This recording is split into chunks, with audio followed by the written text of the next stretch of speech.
Welcome back to another episode of Harmonious at Lunch, the show that fuels your business success. I'm Brandon Gano, your host and guide through the world of harmonious business growth. Today, we're unlocking powerful strategies with industry experts to help your business thrive. If you're a business owner, entrepreneur, or executive, you are in the right place. Join me and our incredible guest today on the journey to clarity, growth, and success. It is time to revolutionize your approach to business. Let's dive in with another episode of Harmonious at Lunch. Welcome back. We got some more bite-sized business advice for you today. And this is not bite-sized. This is a big deal, okay? I love this topic. We're going to dive into it. I'm very passionate about it. And we're going to dive in with a very special guest. But ultimately, it's how to build a business that will scale sustainably, most importantly, without you running the business and making all the decisions. So I love this topic. I'm excited to tear it all apart. We can't cover all this in 20 minutes, but we're going to see what we can do. So Eric Williams, welcome to the show. Thanks for being here. Great. Thanks to be here, Brandon. Looking forward to a great conversation with you. Yeah. So we have to first identify the problem, right? There's people who own businesses, think they own businesses, but they just own jobs. Have we offended people already?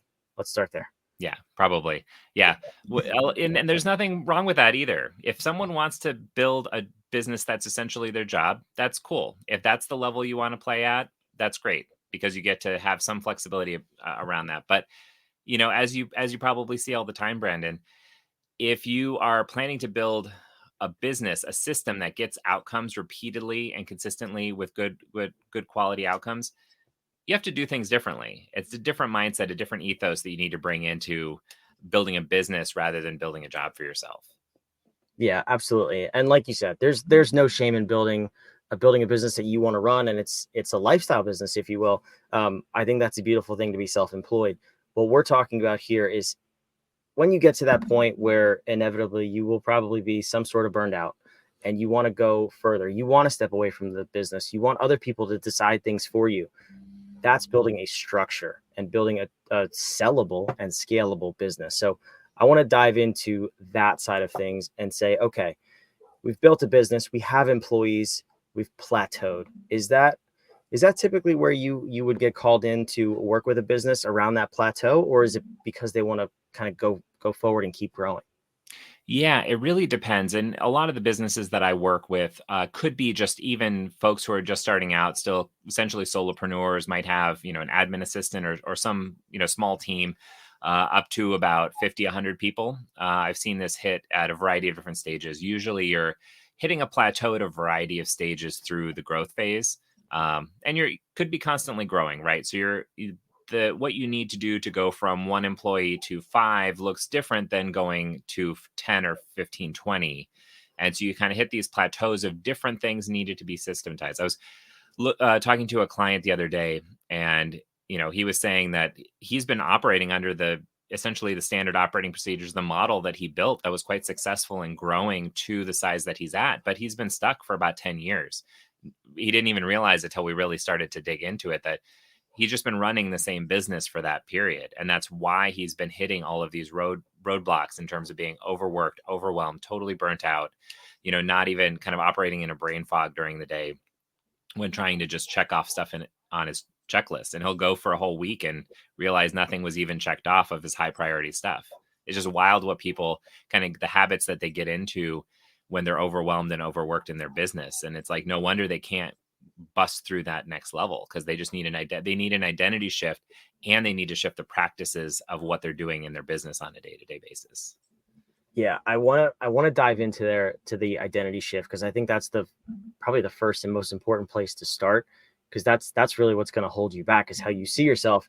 But a good analogy that I like to use, and you summed it up perfectly, is think about like a lizard or a snake. When they shed their skin when they're growing, like, you have to get rid of old things that are going to hold you back, or it's going to be super uncomfortable. Imagine like a 40-year-old man wearing 5T clothes, like for a toddler. Like, that's not going to look very good out in public. So I'm glad I could leave you with that little image here today, Eric. So let's dive into the identity piece. When you start working with people, it sounds like that's where you start first. How they identify both themselves and their business structure. What does that process look like to unpack and then transform that? Yeah, yeah, it's always interesting, and I don't always get into it on the front end because a lot of folks, when they're burnt out and overwhelmed, they say, "I don't need to change my identity. I need to solve the practical nuts and bolts of my business." And so that's usually where if we're talking about symptoms versus what actually needs to be done, the symptoms are always, things are messy, hitting emergency after emergency, days look just like fire drills rather than actually moving the tangible stuff forward. But not to miss the identity shift component of the work. That is really where the rubber hits the road, because you can fix everything that you can in the business. You can have a perfectly, you know, perfectly tuned machine of a business, but if the business owner, the person who's running that business, doesn't shift their identity, the perspectives, how they're making those thousands of little decisions throughout the day, they are not going to make it, because they're going to fall back into their own old habits and behaviors that got them in trouble in the first place, that made it a mess, that made it constant emergencies, that created that constant sense of urgency and just barely hitting deadlines or working on deadlines that were things that were due, yesterday or last week, and just constantly being on that hamster wheel of getting things done. If you don't do the deep work on fixing and shifting those beliefs, those habits, and move into the identity of a CEO, if you're moving from 10 employees to 20, for example. Not that it's always about the size of the team, but that's a good example of how big, how standardized things need to be, how good the training of your new employees need to be, all that sort of thing. So moving from 10 to 20, you have to be a different kind of CEO at that moment.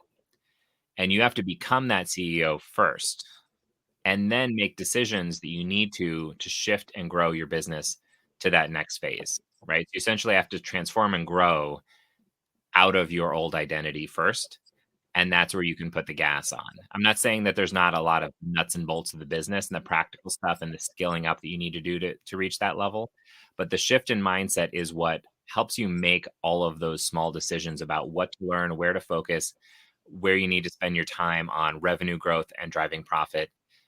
How are you hiring that next person on the team? All of those things get determined by kind of your base operating procedure during that moment, and that's what needs to get an upgrade first.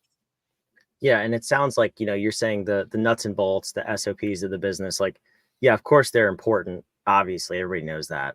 But you're also talking about the nuts and bolts and the SOPs of you, of what's going on inside. So you are starting with the nuts and bolts. It's just not exactly where people think you're going to start. And I think what's interesting about this, you said you have clients, so it's very clear that you don't advertise that you're going to start with the internal work because nobody wants to do that.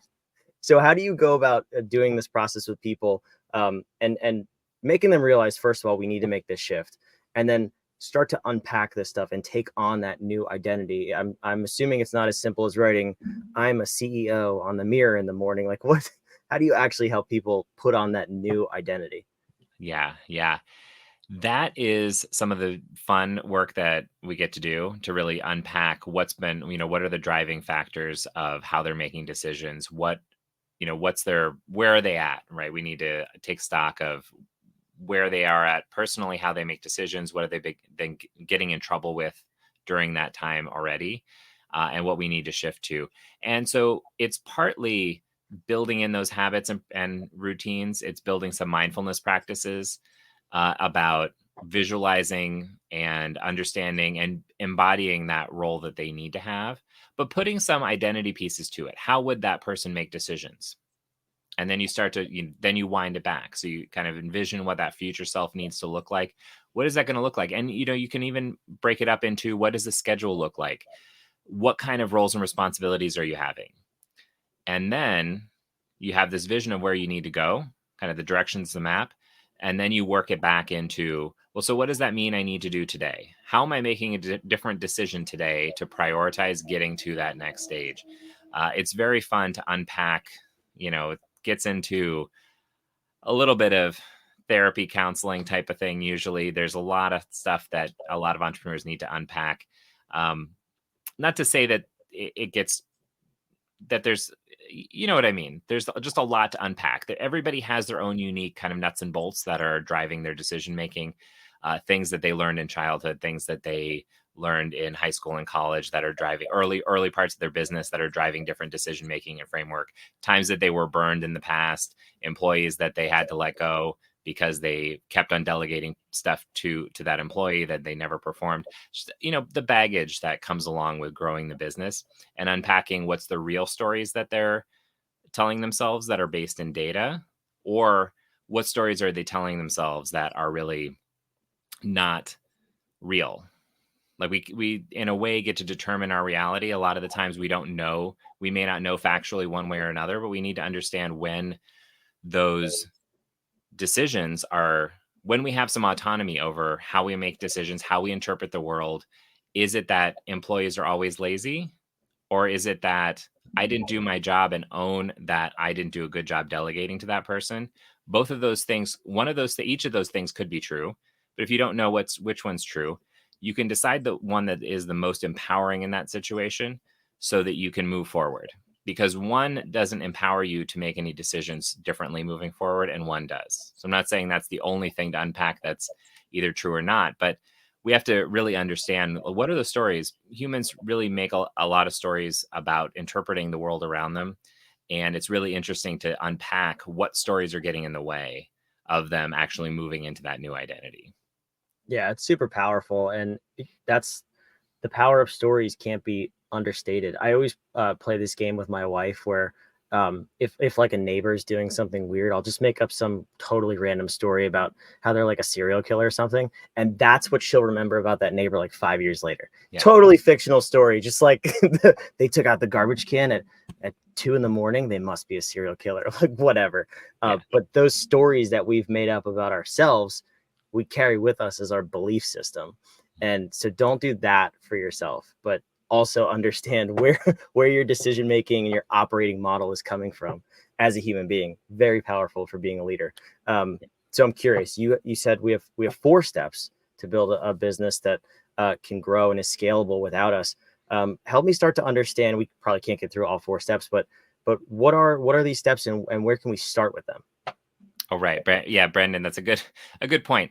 Any kind of solution like this where you need to make a really big change in your life and your business, it's, if it could be solved in a 1 minute, 2 minute, brief It brief wouldn't be worth explanation. listening to this If that's episode. all you need, then go do it. If you just need me to walk through the steps and you can say, okay, great, I'm going to go do this, implement this, great.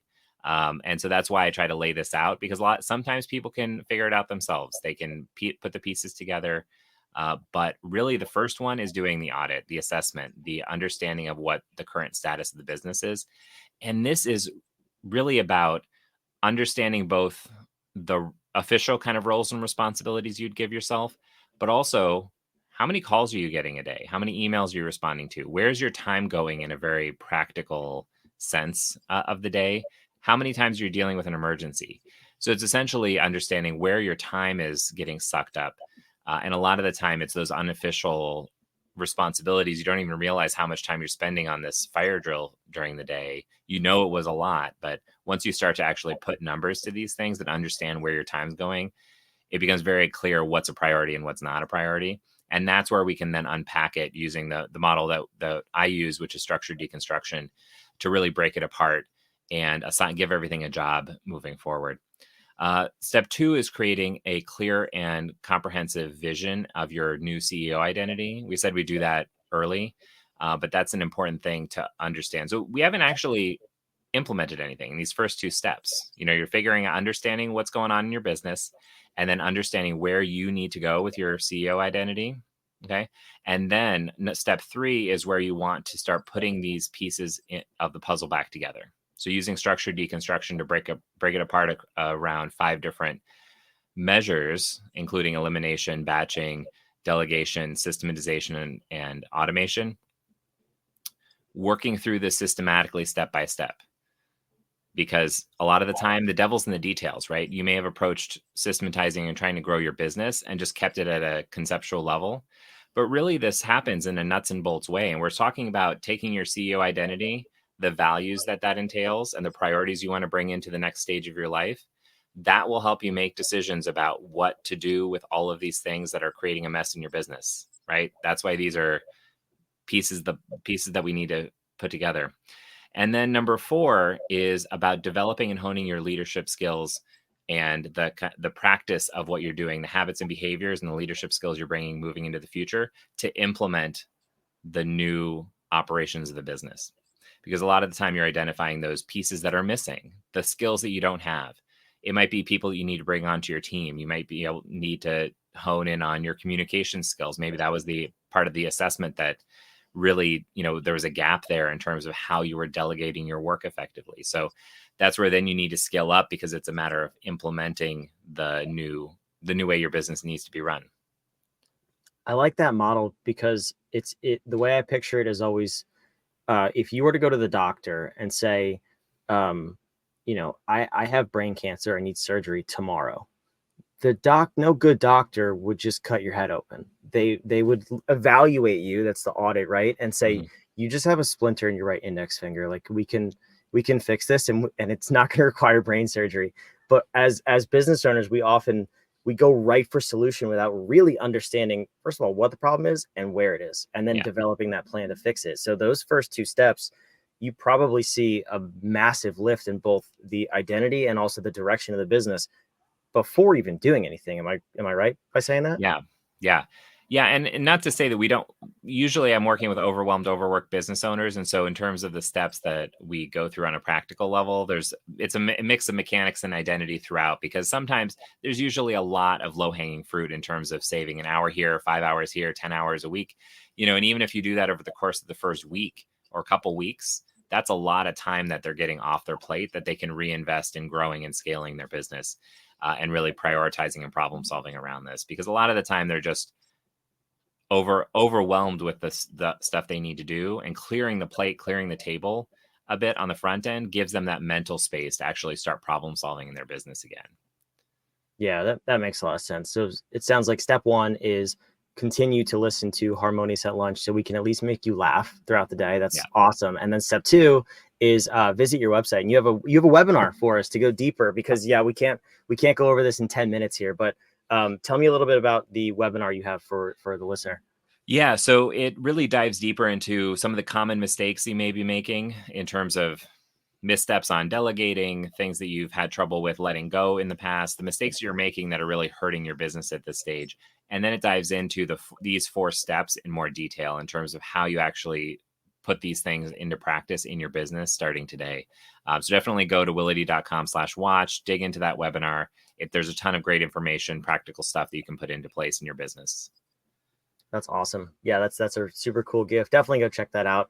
And there's more in the show notes down below as well. So I like to ask at the end of these episodes, Eric, we believe at What If that powerful questions get you powerful answers and powerful results. So in terms of an overwhelmed, overworked business owner, as it pertains to this episode and everything we talked about in your 4 steps, what is one question that you would like to give the listener to think about for the rest of the day, the rest of this week, that will get them on that path from, out of sort of the fog that they're in now, if you will, onto that path of being an empowered business owner that doesn't have to be at the center of running their business?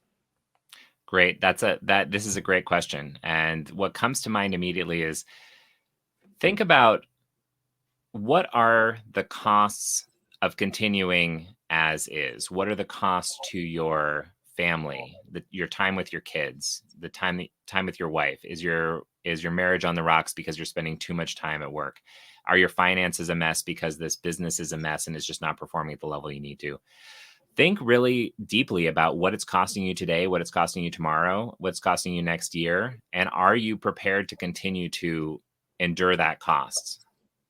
Or are you ready to do something about it? Because at the end of the day, commitment is the most important thing to move forward.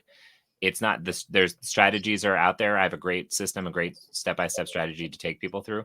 But at the end of the day, if you're committed to solving this, find where your level of commitment is and go solve it.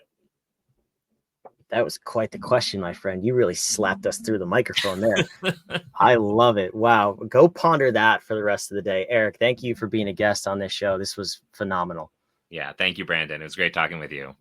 For those of you watching and listening, wherever you are, first things first, go watch the webinar, willity.com/watch. Go check out the other resources in the show notes. I really appreciate Eric coming here today. And also subscribe. We want to make sure you don't miss a minute of this completely ridiculous show where we hopefully every single day of the week will just disrupt the way you think about your business and help you get along your path to that next level a little bit quicker. Thanks for watching. We'll see you on tomorrow's episode.